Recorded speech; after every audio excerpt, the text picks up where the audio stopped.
This is my debut here at San Diego Comic-Con. I'm so stoked to be here. How you guys feeling? Yes. Welcome to the Steven Universe panel here at San Diego Comic-Con. I want to do a little warm-up. Is that okay with you guys?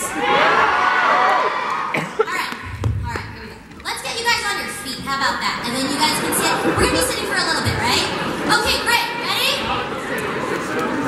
When I say you say Claude. You? Claude. You? Claude. When I say Steven, you say Universe. Steven! Universe! Steven! Universe! Steven! Universe!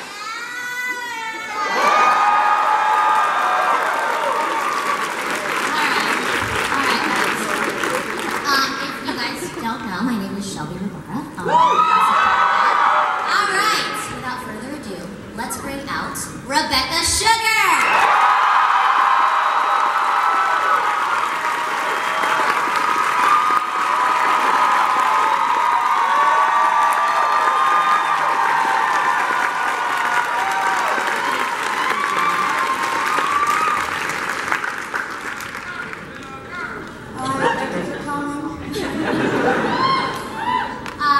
First of all, a big congratulations on your Emmy nomination. Let's give it up.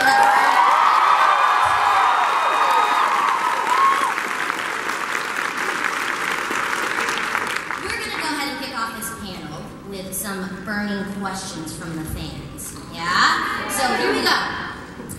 How is the revelation that Rose was actually Pink Diamond going to affect Steven's own sense of identity going forward?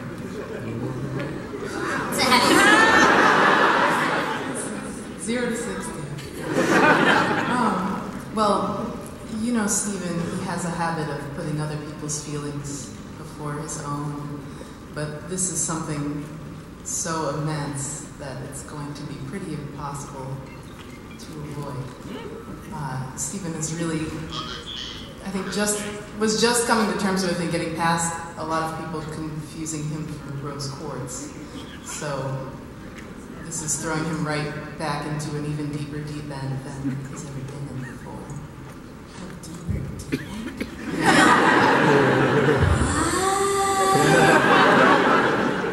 That's insane, Rebecca. I mean, honestly. Yeah, I appreciate it. Let's move on. In the heart of the Crystal Gems arc, Ruby and Sapphire, my favorite, separated, then reunited on their own terms. How long have you been planning that concept for Ruby and Sapphire's wedding? Oh my gosh, it goes years and years back. I actually pitched it so long ago. There's a scene in That Will Be All where Ruby and Sapphire link hands as they're confronted with the diamonds, and originally they were going to have rings on their fingers. This has been in the works for a very, very long time. I'm so happy that these episodes are out in the world. Yeah.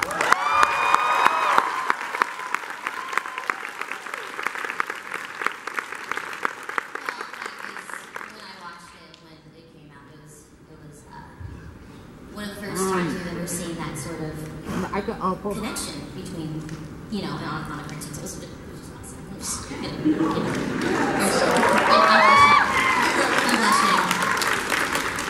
and finally, I'm adding one more question that the fans are dying to know. When am I going to get my star?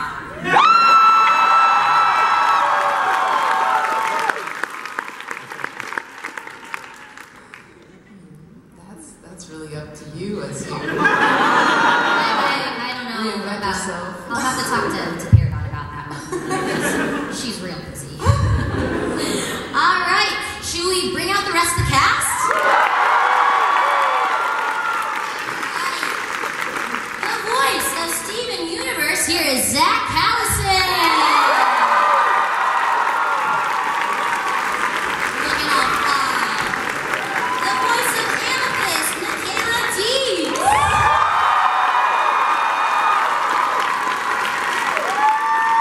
Here's your ladies and gentlemen.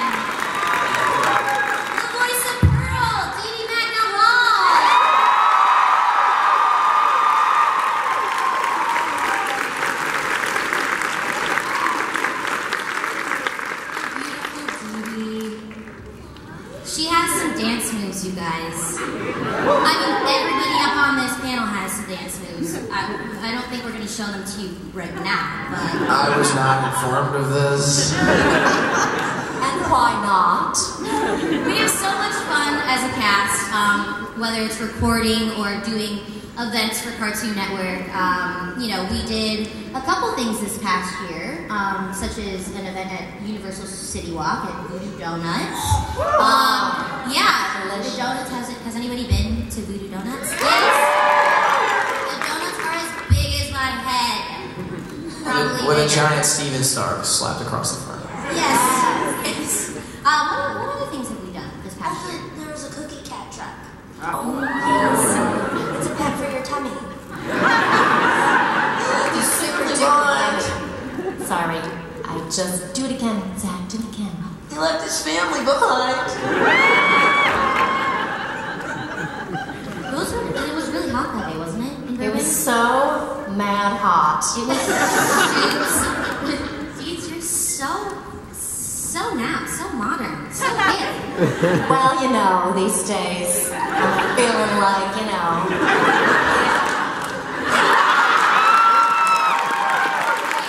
We all dab on the count of 3.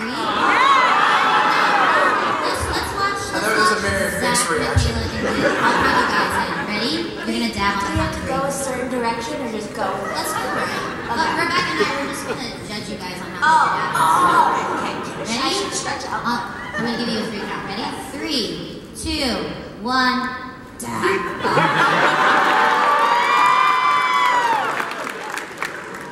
I would like to state for the record that that dab was ironic. I meant it. Yes, we have some pictures actually from behind the scenes that if we can get these up on the screen, whether they be there. Oh look, there's the Amethyst for life. amethyst. There's 3 of them. A triple amethyst. What? Now, does that body paint? Does it take them a really long time? Oh. Where my pearls at? Oh. These cosplayers are amazing. Amazing. So much work and dedication. Teeds, I like your pants as well. Oh, yes. Oh, look oldie. My favorite thing to look at when we're recording. It really is, and sometimes they can't hear us. We think that they can, but they can't. But So we've actually sometimes- been muted. Yes, we're muted, so we'll have full-on conversations, and then we'll realize we're like, okay, we're just inappropriate, and they can't hear us. And Rebecca's like, oh. Hi guys, sorry, we weren't listening. Not like we have any in-depth questions or anything like that. Oh, there's Voodoo Donuts. That's so many donuts. And those were all edible. donuts. Yeah, I accidentally backed into that wall. And they were like, Zach, stop, those are real. You back into your own face. I didn't even think about that. That's kind of unnerving. But look how excited Michaela and Zach are. Mouth open, waiting for a donut just to fly on it. Like someone just said something funny, and we both reacted. Yeah, that's a genuine one. For sure. You're really loving that moment, Zach. That looks like the greatest moment of my life, Catherine. Look at how happy we are. And I don't remember what I was laughing at. And also, look at that Steven Universe cake. It's a cake, a donut cake, right? If I remember correctly, with Steven's face. Wouldn't we all be so lucky to get a cake with our face on it? That's when you know you've made it. Yes. I'm gonna We make gave you a few one. of them away. Yeah. Well, we do have some really exciting news to share.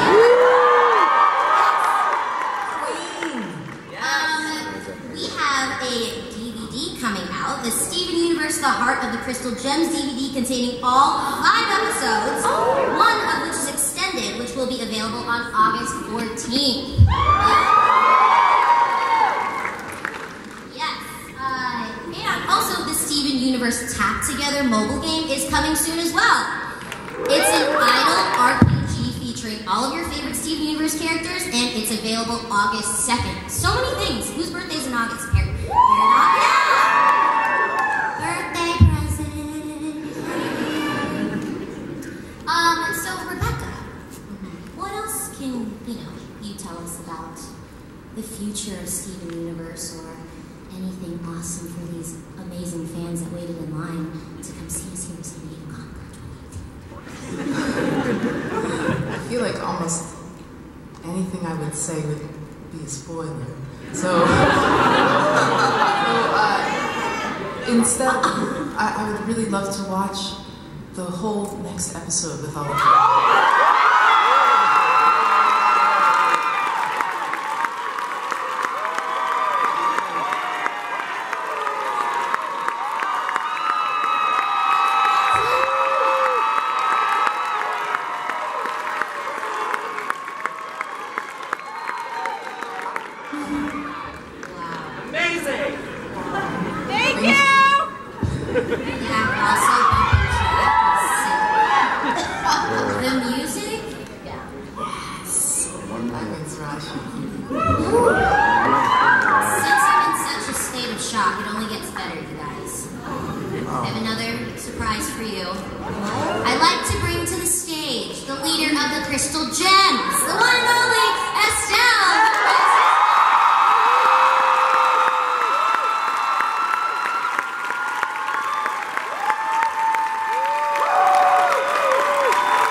Estelle, why don't you share your experience about shooting the music video of Stronger Than You last year? Hi guys. Who was there? So you guys know what it was like. It was very, very hot. I had an old black. I don't know what. But you looked real fierce. Thank you. I liked my shoes. They were great. And my cake was wonderful, and you guys were freaking awesome. Yeah.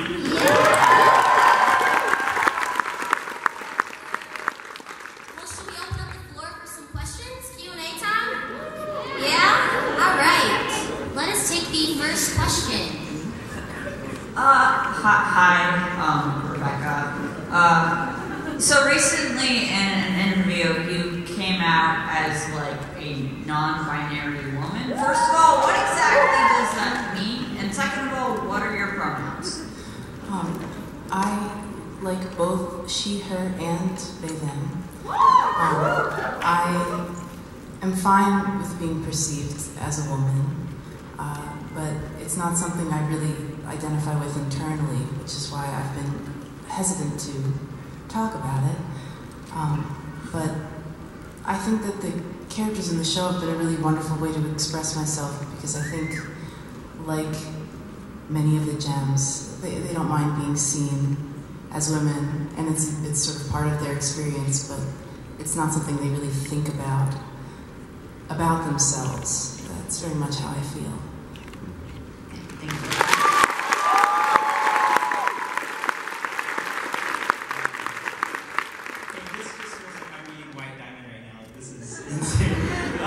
So my question is to Rebecca. I know that with the world of animation, you pull from all different aspects of the spectrum. So how, in this broad, or I'm using spectrum again, how do you, I guess, maintain originality while still pulling from things that you love?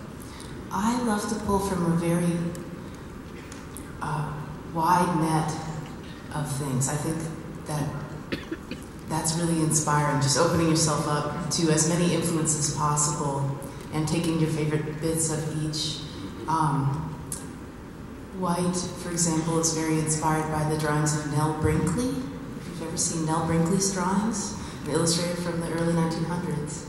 I like to pull from Lottie Reininger's work. I like to pull from really early classical pieces of animation. And the thing that's so wonderful about animation is that it's a medium, it's not a genre. So people have tried so many fascinating experimental things, and so many interesting things have been translated into animation in interesting ways. So if you love an illustrator or a painter or a novel that sparks your imagination, you can bring that into your animation. And I think the more inspired you are, the more inspiring your work will become. All right, thank you. Thank you so much. I think I'd like to ask, the voice cast of Steven Universe, is there any actors or actresses that you guys pull from or artists that kind of inform your work? Or still like music-wise? Oh yeah, music-wise and voice acting-wise. My hero is Chris Song, voice acting. Music-wise, yeah, everything and everyone. I was listening to a song on the way up and I was like, I think they got the vocal for that from the Rocky Horror Show. And you could tell, because of the way they had done the lyric, I think it was, which made sure that somebody's watching me. I can't remember. Oh, yeah. And then the whole verse, they kind of say like this, and they say the whole verse like this, and da da da da da, and then they sing on the chorus, and it's just like, okay, you can see where they got influences from. So I did a similar thing with music, and you can pull it apart like that. By the way, I'm a big fan of your Tyler Reed. Thank you. Yeah, just, Thank you. Oh yeah. I'm fangirling up here. I never get to see Estelle, so I'm kind of like... Hi, Shelby. I only record everything once when I'm a big fan. Do you have any inspirations in your artistic life? Oh gosh. Well, I just think, just at the top of my head, I'm thinking of Eric Bauza, who's amazing. He can do anything and everything.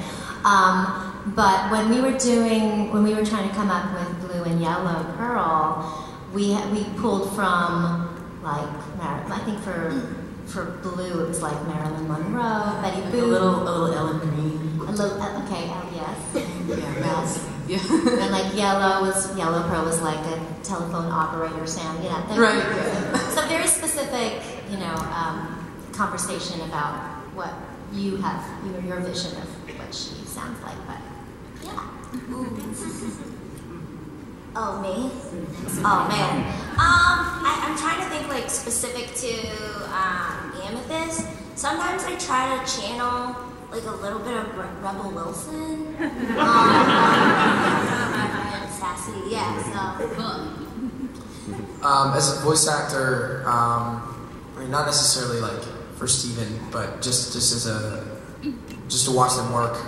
Guys like Jim Cummings and Jess Harnell, like amazing veteran voice actors who have incredible range, and I've been able to call friends over the years. I sort of grew up doing sessions with them and absorbing as much as I could, and that was a big inspiration. Musically, my favorite band is Muse ever, and they have very like operatic, theatrical singing, like we do sometimes on the show. And then, just from a writing perspective, Kendrick Lamar. That's the hometown boy, and he really like, I don't know, his philosophy on what it means to be an artist. It was very formative for how I see myself and what I do. Awesome. Hey, should we take the next question? Keep it rolling.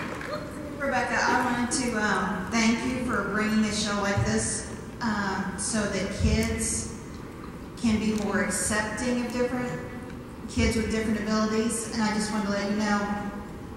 Now, my son is 23, but he has Asperger's, and he introduced me to the show, coming over one night, said, I've got this new show I'm watching, I want you to watch a couple episodes. Okay. I've always been one that did pay attention and watch what they wanted to watch. And I honestly don't remember the first episode, but the second one was On the Run. And when it was over, he was crying, like I am now. And he said, I feel like that. He said, I'm a broken corpse. Which is heartbreaking for a parent. And so it opened the discussion for us to talk about how, as soon as people find out he has Asperger's, that they kind of distance themselves. And so I actually got him a bracelet to wear every day that says, I am enough. And I just want parents to know that pay attention to what your kids are watching, because they're not going to just come up to you and say, hey mom, I just feel really bad about this. But this opens a door of conversation with your child to find out really how they're feeling, what's going on internally with them. So thank you.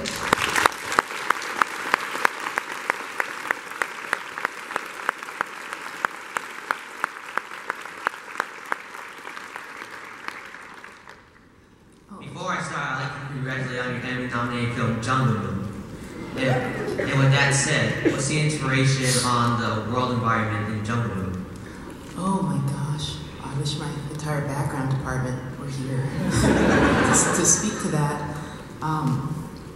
We pulled from a variety of different types of plants, asparagus and artichokes and strange, already vaguely alien-looking shapes.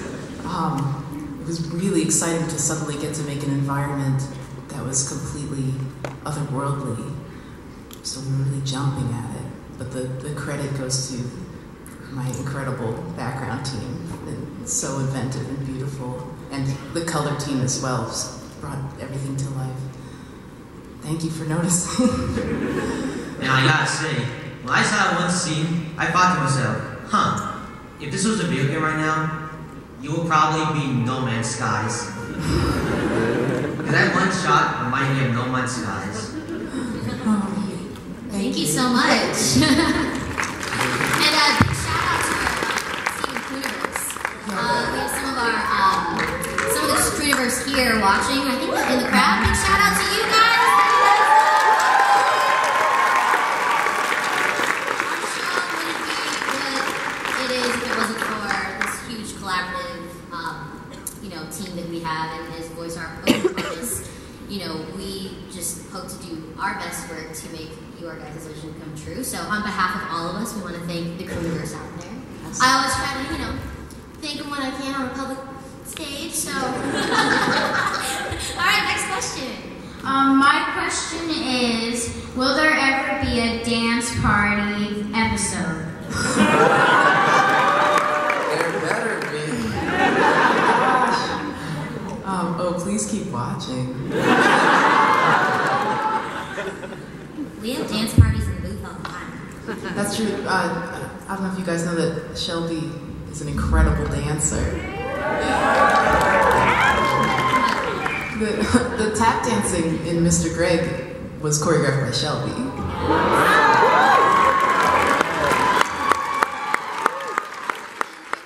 So much fun. I had never Foleyed anything in Foley's when you're adding the sounds to, the visuals, and I was having the time. I was like, are you sure that's all you want? I'm like, I can do more. You are hearing Shelby's dancing in that episode. The clapping is Shelby dancing. Yeah.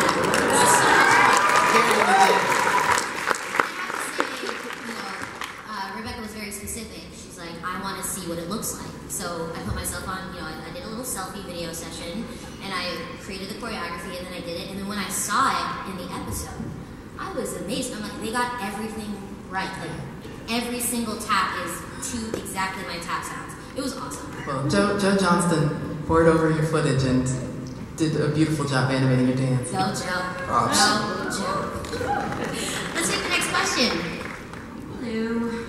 My name is Katie, and first I just wanted to thank you personally for giving me the opportunity to be a part of Steven Universe. 8 years ago, I was still, and I am a freelance artist, and I was looking to break into the industry. And for many years I was told, no, and you're not good enough. Your work wasn't what we were looking for. And I know rejection and failure is part of the process to get better. But in turn, failure makes you humble and learn.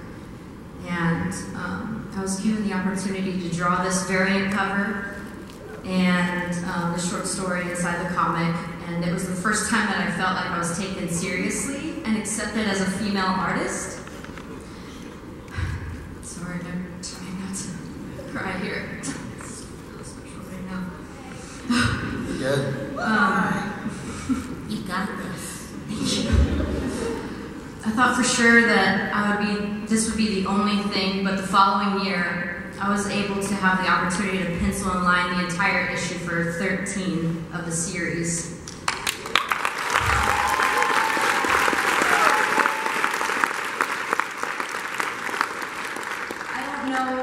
If anything from Boom Studios is directly given or accepted by you, but regardless, I wanted to say thank you.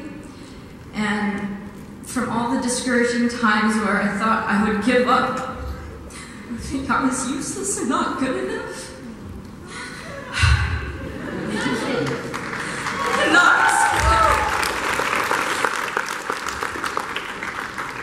I cannot express how blessed and grateful I am to be a part of your dream, when in reality, you helped create mine.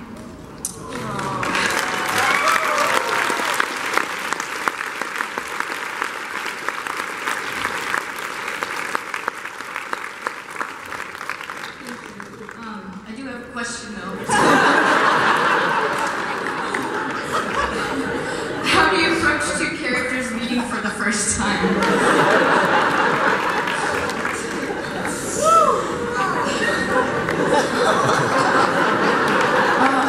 That's amazing. Great. That was amazing. Thank you.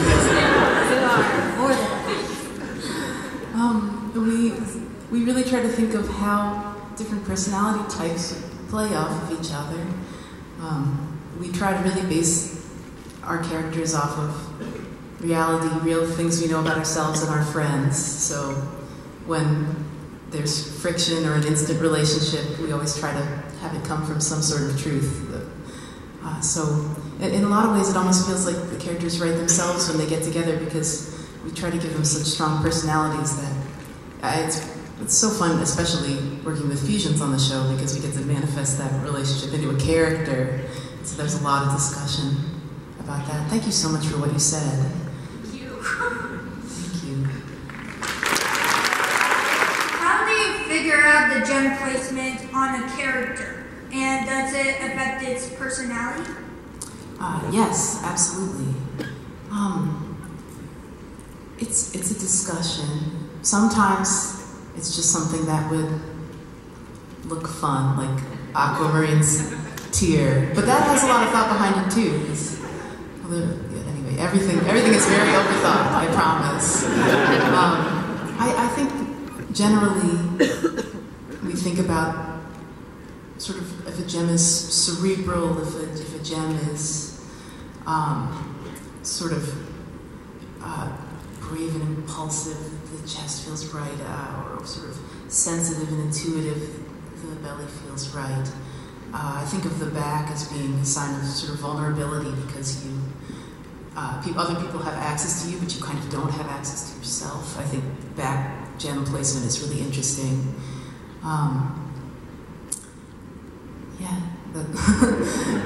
We try to go for what feels intuitive, and not do the same thing too many times over and over.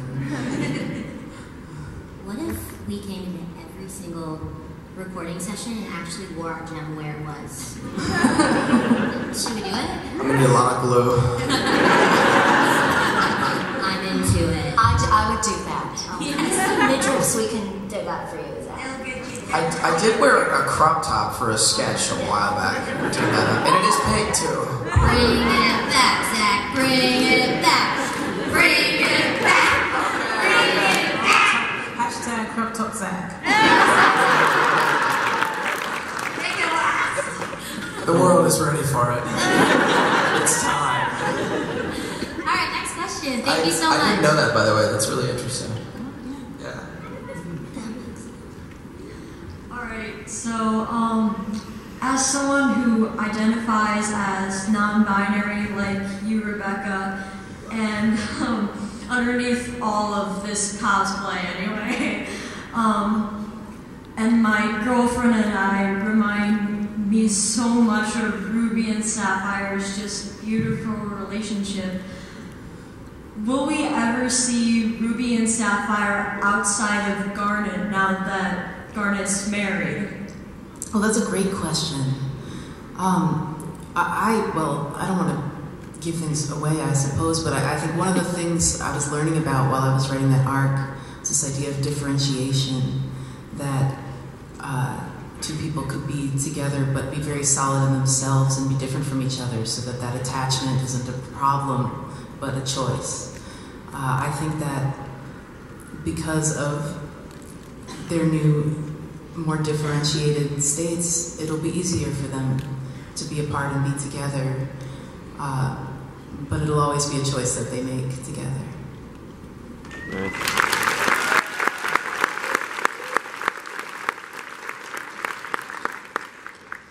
Hi. So, Dope sweater. I want your sweater. Thank you. It's from Wheat Fine. So, Steven Universe is like really layered as someone who aspires to be a writer and maybe even a voice actor, what advice would you give to like create your own story arc or your own character for your own Steven universe? I would just say make a lot of stuff. And personally, it was really helpful for me to do comics. I did independent comics for a long time before I was doing animated films, and just the more stories you write, the better you'll get at it. It's just trial and error and practice, and definitely don't wait. Just do it, and also your own voice will be honed as you make more and more things. Being able to sit down and read your own work is so critical. Until you can make something and then step back and look at it and see what you're doing and how you can do it better, it's kind of impossible to move forward. So just pump stuff out. Just make a ton of writing, make a ton of drawings, and you'll end up standing on a mountain of all that work by the time you're done. Thank you. To be a voice actor, a quick piece of advice, I'd say don't practice doing voices or making voices. Focus on making characters. The characters should have the voice come from their past experience and their thoughts, rather than just being like a filter on your own voice. If that makes sense. And also, I mean, rejection is part of the process. We heard from one of the question askers before. It's going to happen a lot. It's such a numbers game, so don't be afraid of the word no. Just let it drive you forward. And if it means something to you, keep going.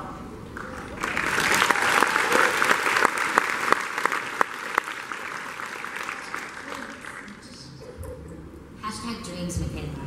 Yeah, hashtag dreams. That's what she just said, in case you couldn't hear. Did anybody else want to add anything about advice, voiceover? Hashtag stay strong in the real way. But seriously, just keep that energy and that passion that is the reason why you're doing the thing that you love. Don't forget that. Yeah, I think you have to remember what keeps you hungry, and feeding yourself with creativity and artistry, surrounding yourself with that will help you, whether it be writing. I think Hillary Florido, I think I read on her Twitter once, she said, sorry not to coach you, Hillary, but I'm going to. She said, you can't go back and fix something that's not there. So if you have nothing to edit, then you can't really step forward from that. So put it all out there, and then you can go from there, and it's just baby steps forward, and then before you know it, you persevere, and you're like, I'm here moderating the Steven Universe panel here. Guys, dreams come true. Dreams come true. You are doing so great, Shelby. Thank you. All right, we have time for a few more questions. Hello. My question is for Rebecca. So, during the creation of Steven Universe, while you were still developing it, which character has gone through the most changes, or was the most difficult to sort of get a set design or personality? Oh, well, I think that Pearl probably changed the most from the pilot to the show, because I didn't have the nose of the pilot. Yeah, it looks pretty strange if you go back. That was a really tough design to figure out. But also, I think everyone has changed a lot because I've gotten to know all of you, and so the characters have become so much more like you guys than they were before I knew you. I think even in the pilot, Pearl isn't particularly maternal, but once I got to know you, that was pretty unavoidable. Yeah, I think everyone evolved a lot. Amethyst evolved a lot. I think, oh my gosh, everybody, it's been a journey. It's a really good question, thank you. Thank you, Rebecca. You're such an inspiration to me. Thank you. We have time for one more question. Hi, my question, I guess, is for Rebecca, but first I wanted to say thank you for making such a wonderful show. I wish I had a show like this when I was young. younger, going through a lot of mental health issues. And I think that the message that you give to children is so beautiful, and all of you guys out here are so lucky to have a show like this. You have it now. You have it now. You have it now. More serious though. My question is, when you go to choose a voice actor for your characters, what are you looking for when you go through that whole thought process? I want people who sing. I'm like, everyone's probably gonna sing, so I like it knowing that everyone's gonna sing.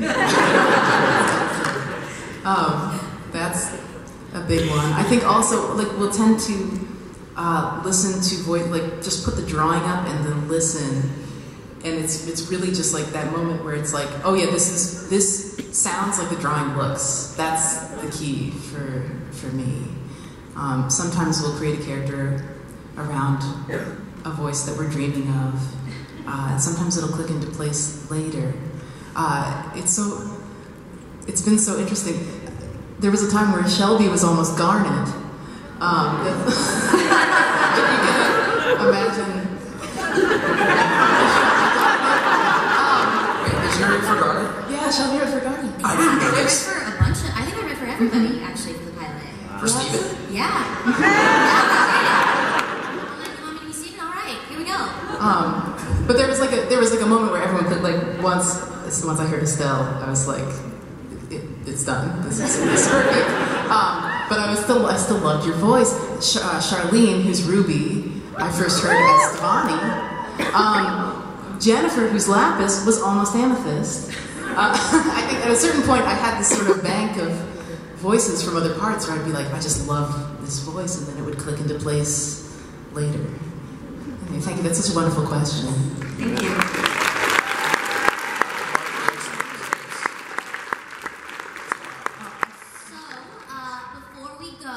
We all have one more thing that we would like to show you. Let's hit the lights.